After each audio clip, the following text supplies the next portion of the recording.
पहाड़ों की चोटियों पर जब शाम का सिंदूरी रंग बिखरता था तो वैकुंठपुर की वादियों में एक ऐसी धुन गूंजती थी जो पत्थरों को भी मोम कर दे। यह धुन किसी राजसी दरबार की नहीं, बल्कि शिवा नाम के एक गरीब चरवाहे की बांसुरी से निकलती थी, जिसकी फटी हुई कमीज के पीछे एक शहंशाह जैसा दिल धड़कता था। शिवा के पास न कोई महल था, न कोई सेना, बस उसकी भेड़ें थीं और वह नीली पहाड़ियां जहां से वह पूरी दुनिया को एक अलग नजरिए से देखता था। उसी पहाड़ी के नीचे बने विशाल दुर्ग के झरोखे से राजकुमारी रूपा अक्सर इस धुन को सुना करती थी, जिसे रेशमी पर्दों के पीछे घुटन महसूस होती थी। रूपा का रूप जितना अद्भुत था, उसकी सादगी उतनी ही गहरी थी, पर वह एक ऐसी परंपरा की बेड़ियों में जकड़ी थी जहां एक राजकुमारी का किसी चरवाहे की धुन पर मुग्ध होना पाप समझा जाता था। किस्मत का खेल तब शुरू हुआ जब राज्य के वार्षिक उत्सव वसंत पर्व के दौरान राजकुमारी रूपा की सबसे कीमती हीरे की अंगूठी नदी की तेज लहरों में बह गई। वह अंगूठी केवल गहना नहीं थी, बल्कि वह उस राज्य के उत्तराधिकार का प्रतीक थी जिसे खोने का मतलब था भारी अपशकुन और बदनामी। राजा ने तुरंत घोषणा करवाई कि जो कोई भी वह अंगूठी ढूंढ कर लाएगा, उसे मुंह मांगा इनाम दिया जाएगा। पर उफनती नदी में उतरने का साहस किसी सैनिक में नहीं था। शिवा, जो अपनी भेड़ों को चराते हुए पहाड़ी के ऊपर से यह सब देख रहा था, उसने बिना एक पल सोचे अपनी बांसुरी कमर में खोसी और ऊंची चट्टान से नदी की गहराई में छलांग लगा दी।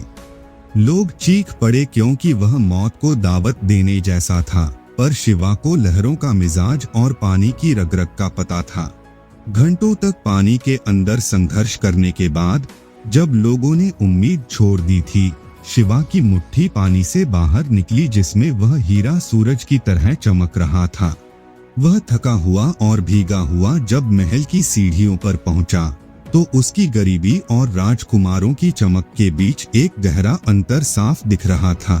राजा ने खुश होकर स्वर्ण मुद्राओं की थैली उसकी ओर बढ़ाई, पर शिवा ने विनम्रता से उसे ठुकरा दिया और कहा, महाराज, सेवा का मूल्य सिक्कों में नहीं तौला जाता। राजकुमारी रूपा, जो वहीं खड़ी थी, चरवाहे की इस निस्वार्थ भावना और उसकी आंखों में छिपे उस पुराने संगीत को पहचान गई जो वह हर शाम सुना करती थी।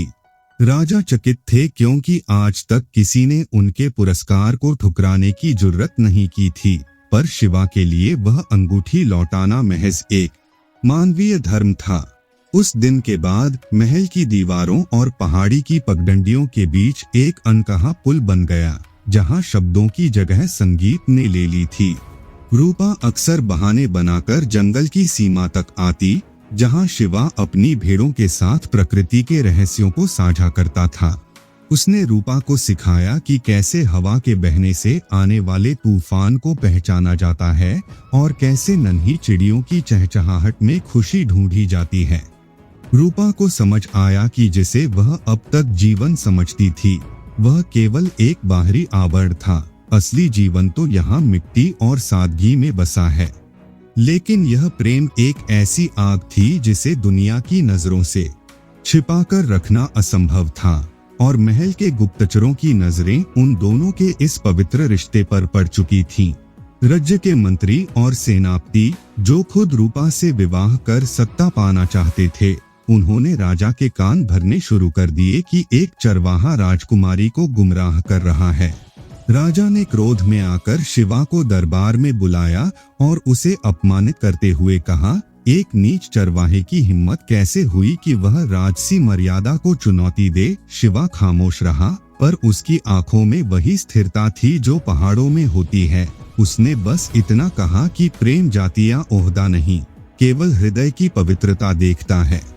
राजा ने शिवा को कड़ी सजा देने के बजाय उसकी बुद्धि की परीक्षा लेने का निर्णय लिया, ताकि वह सबके सामने उसे नीचा दिखा सके। उन्होंने एक ऐसी पहेली पूछी जिसे सुलझाना बड़े बड़े विद्वानों के बस की बात नहीं थी। वह कौन सी चीज है जो राजा को गरीब और गरीब को राजा बना देती है? शिवा ने मुस्कुराकर जवाब दिया, महाराज, वह चीज है संतोष और चरित्र, क्योंकि जिसके पास ये हैं, वह झोपड़ी में भी सम्राट है और जिसके पास नहीं वह महल में भी भिखारी है। यह उत्तर सुनकर पूरा दरबार सन्न रह गया, पर राजा का अहंकार अभी कम नहीं हुआ था और उन्होंने एक असंभव शर्त रख दी। राजा ने कहा, यदि तुम कल सुबह तक इस पूरे बंजर पहाड़ को फूलों की घाटी में बदल सको तो मैं तुम्हारी बात पर विचार करूंगा, वरना तुम्हें देश निकाला दिया जाएगा। रूपा रोने लगी क्योंकि उसे पता था कि एक रात में प्रकृति का नियम बदलना नामुमकिन है, पर शिवा ने उस चुनौती को शांत भाव से स्वीकार कर लिया। उसने पहाड़ की ऊंचाई पर जाकर अपनी बांसुरी उठाई और एक ऐसी मेघमल्हार धुन बजाई जो सीधे आकाश के बादलों और जमीन की जड़ों तक पहुंची। उस रात पूरी वादी ने एक चमत्कार देखा। शिवा के संगीत की तरंगों ने पहाड़ के अंदर छिपे जलस्रोतों को जगा दिया और हजारों सुप्त बीजों को अंकुरित कर दिया। सुबह जब सूरज उगा तो वह बंजर पहाड़ रंग बिरंगे और खुशबूदार फूलों से लदा हुआ था, जिसे देख राजा और उनकी सेना के होश उड़ गए। यह केवल जादू नहीं था, बल्कि शिवा का प्रकृति के प्रति वह अटूट प्रेम था जिसने असंभव को संभव बना दिया था। राजा को अपनी गलती का एहसास हुआ और उन्होंने महसूस किया कि शिवा कोई साधारण चरवाहा नहीं, बल्कि ईश्वर का भेजा हुआ एक अद्भुत कलाकार और नेक इंसान है। उन्होंने अपनी तलवार नीचे रख दी और स्वीकार किया कि रूपा के लिए शिवा से बेहतर जीवन साथी और इस राज्य के लिए उससे बेहतर संरक्षक कोई और नहीं हो सकता। विवाह की रस्में किसी बड़े आडंबर के बजाय उसी पहाड़ी के नीचे संपन्न हुई, जहां प्रजा और प्रकृति दोनों गवाह थे। रूपा ने रेशमी वस्त्रों के ऊपर वही साधारण चुनरी ओढ़ी जिसे शिवा की मां ने कभी बुना था, जो सादगी और प्रेम का प्रतीक थी।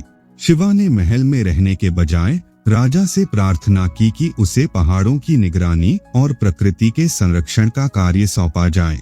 उन दोनों ने मिलकर वैकुंठपुर को एक ऐसा आदर्श राज्य बनाया जहां इंसान और प्रकृति के बीच कोई दीवार नहीं थी। लोग आज भी उस चरवाहे राजा और राजकुमारी रूपा की मिसाल देते हैं, जिन्होंने साबित किया कि किस्मत के पन्ने हाथ की लकीरों से नहीं, बल्कि कर्म और संगीत की धुन से लिखे जाते हैं। समय बीतता गया और शिवा की बांसुरी की धुन अब केवल पहाड़ों में नहीं, बल्कि लोगों के दिलों में बस गई थी। उसने राज्य के हर बच्चे को सिखाया कि कैसे मिट्टी से जुड़कर आसमान छुआ जाता है और कैसे अहंकार को त्याग कर प्रेम का साम्राज्य खड़ा किया जाता है। रूपा ने भी राजमहल की विलासिता को त्याग कर एक ऐसी रानी की मिसाल पेश की जो खुद खेतों में जाकर किसानों के साथ काम करती थी। उनके शासनकाल में अकाल और दुख कभी वैकुंठपुर की सीमा पार नहीं कर सके, क्योंकि वहां का आधार विश्वास था। शिवा की वह साधारण झोपड़ी अब एक तीर्थ बन चुकी थी, जहां बड़े बड़े राजा शांति की तलाश में अपनी पगड़ियां उतार कर आते थे। एक बार पड़ोसी राज्य के राजा ने अपनी विशाल सेना के साथ हमला करना चाहा, पर शिवा ने बिना शस्त्र उठाए अपनी बांसुरी से ऐसी शांति धुन छेड़ी कि दुश्मन सेना का हृदय परिवर्तन हो गया। उन्होंने युद्ध के बजाय हाथ मिलाया और वैकुंठपुर की इस अनोखी संस्कृति का हिस्सा बनने का फैसला किया। शिवा ने सिखाया कि हिंसा से भूमि जीती जा सकती है, पर हृदय केवल करुणा और कला से ही जीता जा सकता है। रूपा ने उन सैनिकों के लिए भोज का आयोजन किया और नफरत की दीवार को हमेशा के लिए गिरा दिया। इस तरह एक गरीब चरवाहे ने अपनी चतुराई और बुद्धिमानी से केवल एक राजकुमारी को नहीं, बल्कि हजारों योद्धाओं के मन को जीत लिया। किस्मत का वह पुराना ताना बाना अब पूरी तरह बदल चुका था और वैकुंठपुर अब खुशहाली का प्रदेश कहलाने लगा था। शिवा और रूपा की संतानें भी उसी सादगी और संगीत के बीच पली भी, जहां उन्हें मुकुट से ज्यादा हल्की अहमियत समझाई गई। शिवा अक्सर अपनी पुरानी फटी कमीज को अपनी संदूक में रखता था, ताकि वह कभी अपनी जड़ों को न भूले। रूपा ने राज्य के कलाकारों और संगीतकारों के लिए बड़े आश्रम बनवाए, ताकि कोई भी शिवा गरीबी के कारण अपनी कला का गला न घोंट सके। उनकी जोड़ी ने समाज को यह संदेश दिया कि प्रेम कोई दुर्बलता नहीं, बल्कि दुनिया की सबसे बड़ी निर्माणकारी शक्ति है। जब शिवा वृद्ध हुआ और उसकी उंगलियां बांसुरी पर धीमी पड़ने लगीं, तो उसने अपनी विरासत उस युवा पीढ़ी को सौंपी जो प्रकृति की भाषा समझती थी। उसने रूपा से कहा, हमारी कहानी केवल एक चरवाहे और राजकुमारी की नहीं है, यह उस मिट्टी की पुकार है जो न्याय मांगती थी। रूपा ने मुस्कुराकर उसका हाथ थामा और कहा, तुमने मुझे वह आंखें दी जिससे मैं ओस की बूंदों में ब्रह्मांड देख सकती हूँ। यही मेरी असली संपत्ति है। वैकुंठपुर के इतिहास में उन दोनों का नाम किसी युद्ध के विजेता के रूप में नहीं, बल्कि शांति के अग्रदूतों के रूप में अमर हो गया। हवाएं आज भी उन पहाड़ियों में वही सुरीली धुन गुनगुनाती हैं जो शिवा ने कभी छेड़ी थी। अंततः वह दिन आया जब शिवा और रूपा ने एक साथ अपनी अंतिम सांस ली और पहाड़ की चोटी पर एक दिव्य प्रकाश फैल गया। कहते हैं कि उस दिन नदी का पानी फिर से नीला हो गया था और हर फूल ने अपनी महक दोगुनी कर दी थी। लोगों ने उन दोनों की समाधि नहीं बनाई, बल्कि उनके द्वारा लगाए गए वनों की पूजा करनी शुरू कर दी। राजाओं के शासन आए और चले गए, पर चरवाहे की वह बांसुरी आज भी राज्य के संग्रहालय में सबसे कीमती वस्तु के रूप में रखी है। गरीब चरवाहा और राजकुमारी रूपा अब केवल एक कहानी नहीं, बल्कि हर उस व्यक्ति की हिम्मत है जो अपनी सीमाओं को तोड़कर सत्य की तलाश करना चाहता है। आज भी जब कोई नीलगिरी की उन पहाड़ियों से गुजरता है, तो उसे हवाओं में एक मीठी सी धुन सुनाई देती है जो मन को शांत कर देती है। लोग कहते हैं कि वह शिवा की रूह है जो आज भी अपने राज्य और अपनी प्रकृति की पहरेदारी कर रही है। रूपा की वह सादगी आज भी वहां की महिलाओं के पहनावे और उनके व्यवहार में झलकती है। किस्मत का वह रहस्यमय दिया आज भी उन पहाड़ियों में जलता है, जो सिखाता है कि प्यार में वह ताकत है जो रेगिस्तान में भी गुलाब खिला सकती है।